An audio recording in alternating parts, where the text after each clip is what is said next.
This is gonna be a game changer for me.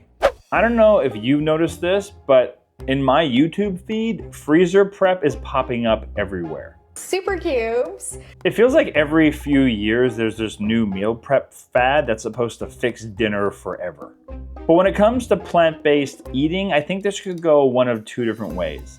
One, it's a fad, or two, it's super practical and is gonna make eating this way a heck of a lot easier. So today, I'm not exactly doing a meal prep overhaul. What I'm doing instead is showing you how we are going to use freezer meal prep in our day-to-day life. And stick around to the end of the video where I'll let you know if this is the kind of thing I think I'm gonna continue or if it was just a flash in the pan fad. Oh, and Wooly and I are gonna tackle our freezer and make it more functional. What do you think of our freezer, Wooly? I think it's a mess. I think when most people hear freezer prep, they picture a Sunday afternoon where you cook for 5 hours, label everything perfectly, and then eat the same meal all week long. And honestly, that's the reason why most people hate meal prep. That's not what we're talking about here. For plant-based meals, freezer prep works best when you stop thinking about things in full meals and start thinking about it as building blocks. Which works perfectly because that's what these things look like. They look like little Lego bricks, which as a side note means as an adult, you get to play with your food. Be a little careful though, because this is a tower that will melt, but it'll be a delicious glob of melting.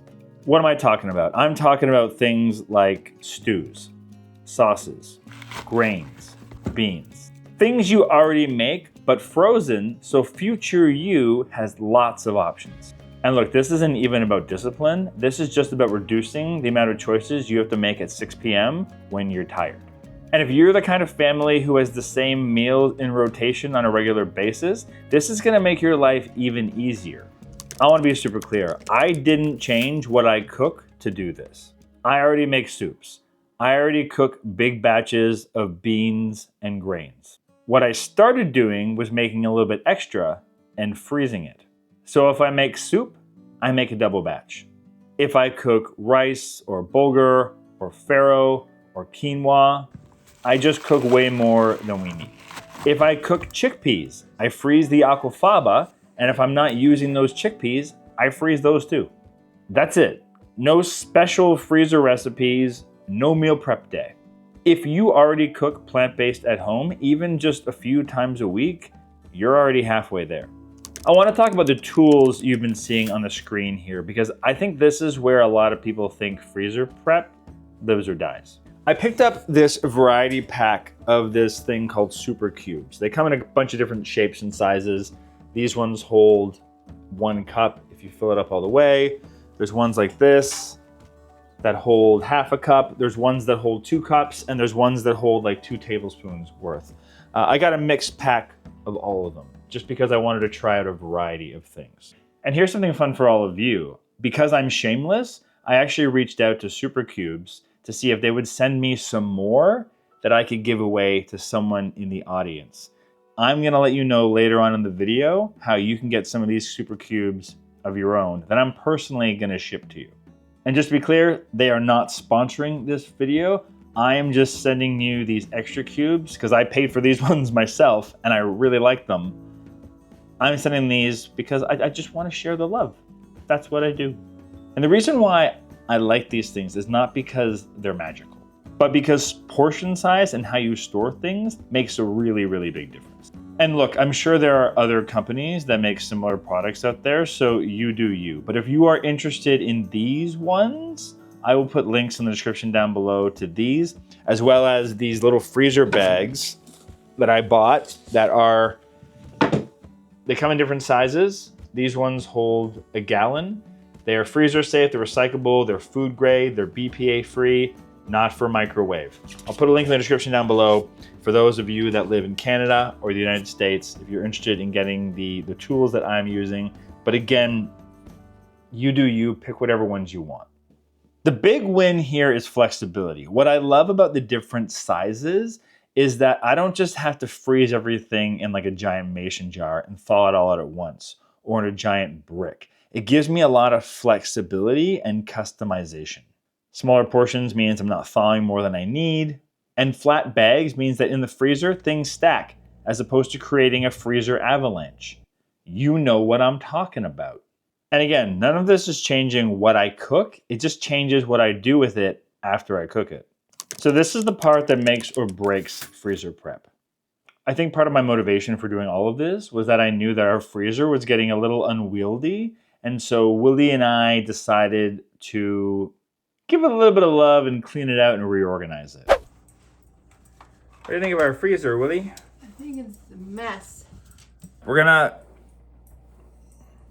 take everything out of our freezer and we're gonna reorganize it and just start creating a system here because it's not pretty right now and it needs an overhaul. Well, Ephraim's domain is the basement. If you can see behind me, he thought the rest of the house was messy. This is his area and it needs some work too, but that's a different channel. It's basically just creating areas, right? We're gonna pull these out.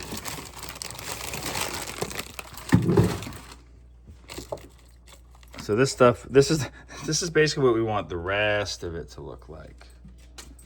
Well, we have other things in here too, so we have to figure it out. We just have to organize it. So the key to this and what I want to do is organize it in a way that our freezer becomes like another pantry. So it's not just like a vault full of food that we never look at and forget about. It's a pantry that we're using regularly, just the way we would go and get dried beans out of our shelf to cook. Instead, we're getting dried beans, well, cooked beans out of the freezer. Once I put these in the freezer, I actually realized putting the label in the front so they're forward facing, so I can just look straight into my freezer and see what I got. Game changer. I don't have to move things around, right? I can just know in an instant. I got some rice, I got some Mexican rice, I got some beans ready. This is gonna be a game changer for me. So one little tip, if you're like us and you like spicy peppers from time to time, but you're never gonna use the whole package, like our grocery store sells them in these big packages, I'm just gonna freeze them all together and wrap this up. But then we've got these for forever because there's no way I'm gonna use a huge package like that before they go bad. But this way, they're gonna last for a long time in the freezer, and then you save a ton of money by not buying them over and over again and just chucking them. This is the after.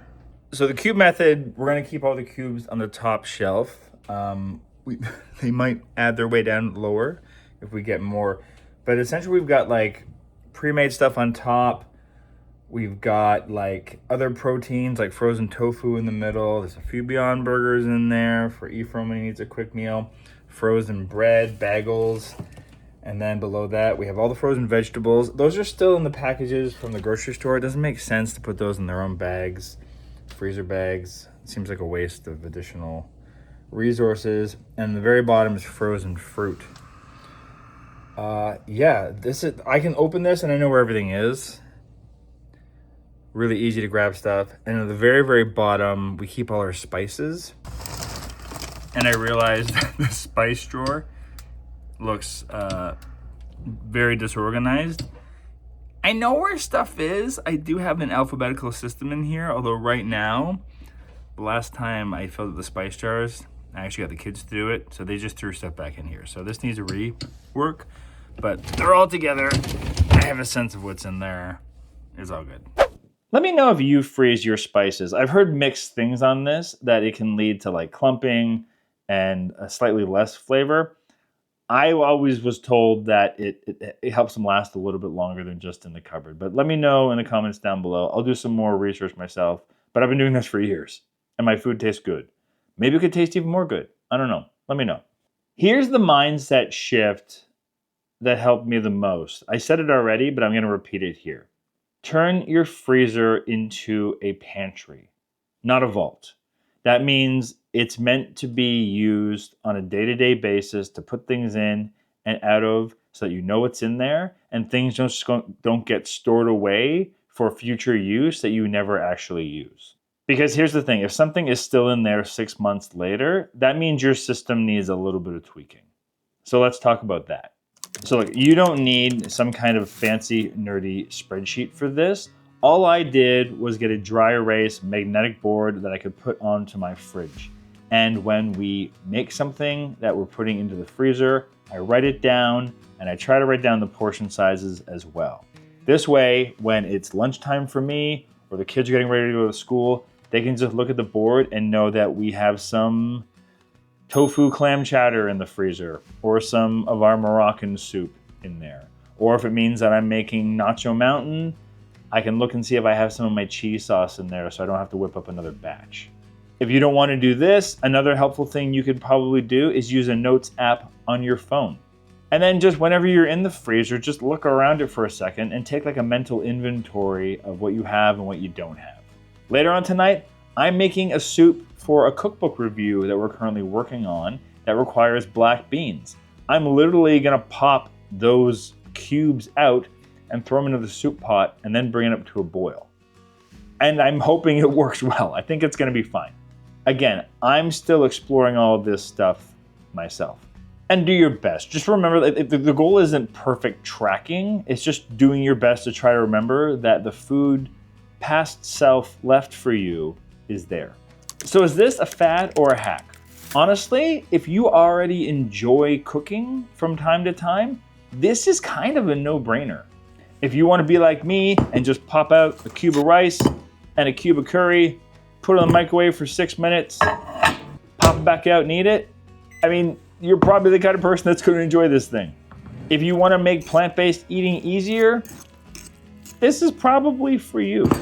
I would say this is only a fad if you're the kind of person that hates leftovers or never likes to eat the same thing twice ever, which is not many people, I would argue.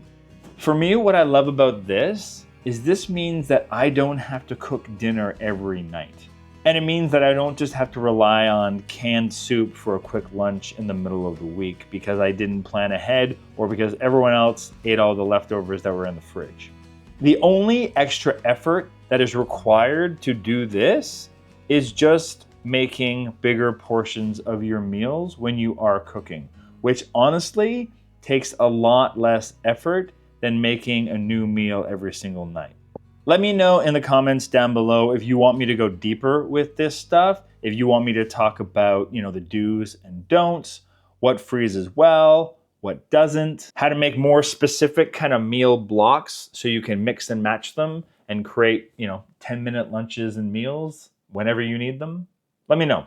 That's the kind of thing I can do in a future video. What I wanted to do here was just kind of talk about the core concept of the process and let you know what we're doing at the outset of doing this ourselves. Basically, what I wanted to do was just take this concept that I'm seeing all over social media of freezer prep and just show you how easy it can be. And if you want to win some of these super cubes, not these ones specifically, these ones are mine, here's what you got to do. You got to be a subscriber, you got to like this video, and you got to leave a comment. Let me know the kind of things that you are going to freeze using your super cubes. And here's the most important part. You have to use the hashtag freezer prep. That's how I'm going to be able to see your comment later on when I search for these in a week or two.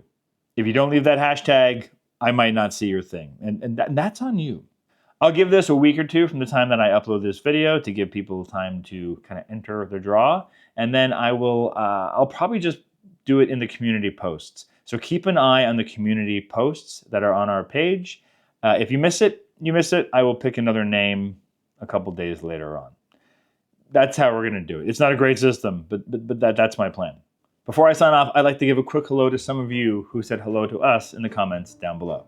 Catherine from Kenya, Noreen from Norfolk, Virginia, Joanna from Brattleboro, Vermont, Tom from the planet Venus.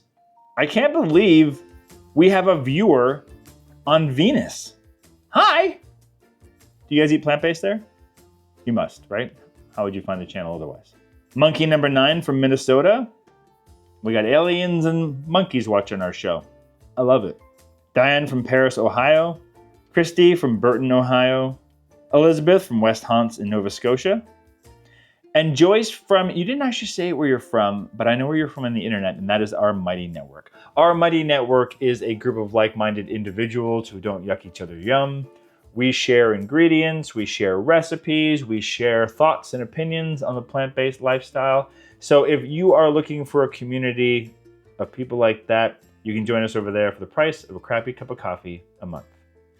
I hope you enjoyed this video. If you did, hit that like button to let YouTube know to share with other people. Obviously, subscribe for more videos like this. And if you're still sticking around after all of this, YouTube has this video all queued up because apparently someone messaged me and I got to get to that. That was literally actually our Mighty Network beep that lets me know that someone has a comment that I'm going to go respond to right now.